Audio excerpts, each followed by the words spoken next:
एक ऐसा मसाला जो किसी भी रेसिपी में मैजिक डाल दे।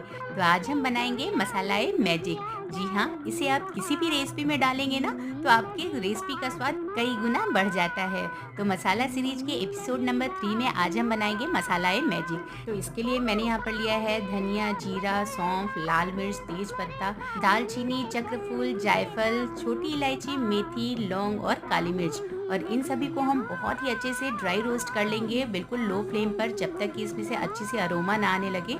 इन मसालों का मेजरमेंट मैंने डिस्क्रिप्शन बॉक्स में दे दिया है, तो आप वहाँ से ज़रूर से चेकआउट कर लें। अब इसे अच्छे से ठंडा करने के बाद हम इसमें कुछ सूखे मसाले ऐड करेंगे। इन मसालों के साथ मैंने जिंजर पाउडर की जगह सूखा जिंजर लिया है, जो मसाले के साथ बहुत ही बारीक हो जाएगा। तो एकदम बारीक पाउडर बनाने तक आप इसे ग्राइंड कर ले और ये लीजिए, मैगी मसाला मैजिक तैयार है। तो इस मसाले को आप ट्राई करें, किसी भी रेसिपी में डालें and let me know how you like it.